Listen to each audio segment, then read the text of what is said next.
So hello everybody, now we are heading towards our next topic of Unit 3, that is chatbots. So chatbot is an AI software जो simulate या फिर copy कर सकता है एक conversation जो एक ह्यूमन करता है इन नेचुरल लैंग्वेज। और जो AI का जो चैटबॉट का ये कन्वर्सेशन है वो या तो टेक्स्ट फॉर्मेट में होगा या फिर टेक्स्ट टू स्पीच फॉर्मेट में।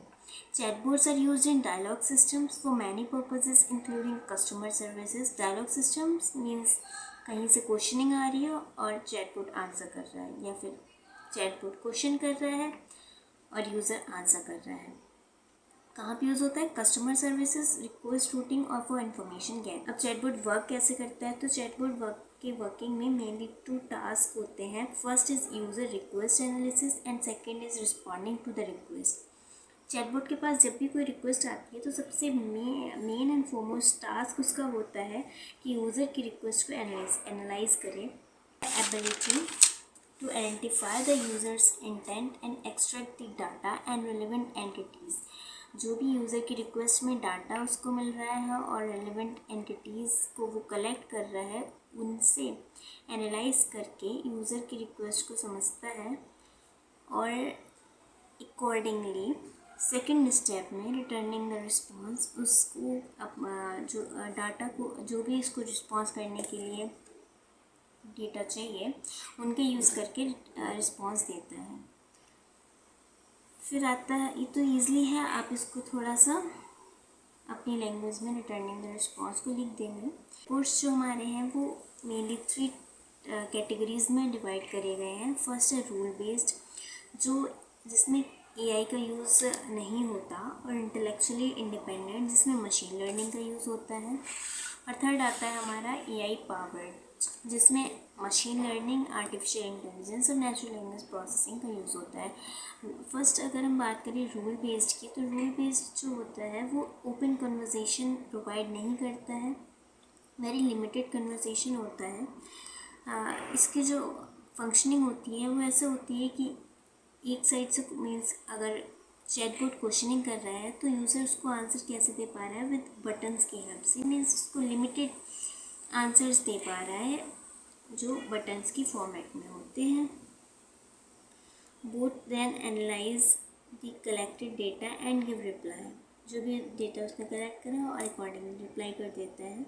इंटेलेक्चुअली इंडिपेंडेंट जो होते हैं, इसमें जो कन्वर्सेशन होता है वो ओपन कन्वर्सेशन होता है। इसके एग्जांपल में अगर हम देखें तो यूज़र ने चैटबॉट को रिक्वेस्ट सेंड करी कि I have a problem in logging into my account. तो चैटबॉट ने कैसे इसको फंक्शनिंग करा कि उसने प्रॉब्लम कीवर्ड को देखा, लॉगिंग कीवर्ड को देखा और अकाउंट कीवर्ड को देखा, उसको समझ में आ गया। मीन्स उसको ऐसे ट्रेनिंग दी गई है कि अगर ये आपको कीवर्ड्स दिखते हैं तो आपको ये रिस्पॉन्स देना है।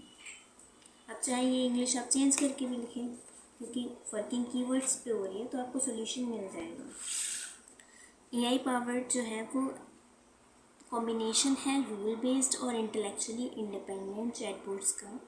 इसमें फ्री लैंग्वेज का भी यूज़ हो रहा है जो इंटेलेक्चुअली इंडिपेंडेंट में होता है, और एक प्री डिफाइंड फ्लो भी है जो रूल बेस्ड में होता था।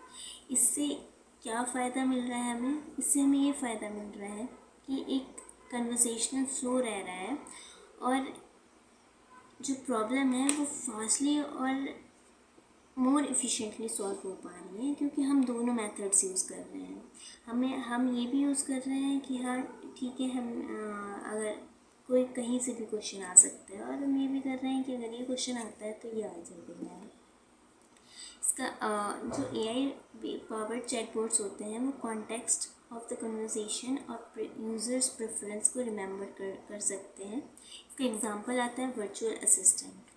एडवांटेजेस की अगर हम बात करें तो एडवांटेजेस में इजी अवेलेबिलिटी होती है चैटबॉट्स की, एंड इन टुडेज़ एरा आप इजीली वर्चुअल असिस्टेंट और गूगल असिस्टेंट लाइक हो गया और एलेक्सा हो गया, इसके एग्जांपल, इनको आप ईज़िली यूज़ कर सकते हैं 24/7। सेकेंड है मोर इंगेजमेंट इन रियल टाइम। जो कन्वर्सेशन होता है वो रियल टाइम कन्वर्सेशन का फील देता है, जिससे कि यूज़र और चैटबॉट का इंगेजमेंट ज़्यादा हो पाता है, क्विक रिस्पॉन्सेज मिलते हैं और डाटा कलेक्शन ईज़िली हो पाता है। डिसएडवांटेजेस की अगर हम बात करें तो डाटा सिक्योरिटी सबसे पहला मेन डिसएडवांटेज है, क्योंकि अगर हम चैटबॉट से कोई भी रिक्वेस्ट अगर सेंड कर रहे हैं तो कहीं ना कहीं डेटा यूज़र का जा रहा है। सेकंड आता है इनएबिलिटी टू अंडरस्टैंड इमोशंस। अब मशीन है, कितना भी वो कोशिश कर ले कि ह्यूमन रिएक्ट करेंगी, but because it is a machine so it can not understand emotions in a conversation of human. Third है लैक ऑफ डिसीजन मेकिंग। ऐसे ट्राई तो करा जा रहा है, लाइक जो हमारे वो है neural network and different technologies के यूज़ करके कि जो हमारा मशीन है वो डिसीजन ले पाए एज ए ह्यूमन और वर्क कर पाए ह्यूमन ब्रेन की तरह, but lack of decision making अभी भी देखी जा सकती है चैटबॉट्स में।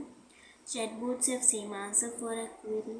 अब क्योंकि चैटबॉट इतने इंटेलिजेंट नहीं है तो कभी कभी वो सेम आंसर दे देते हैं अगर डिफरेंट क्वेरीज भी करी जा रही हैं तो। This was all for chatbots.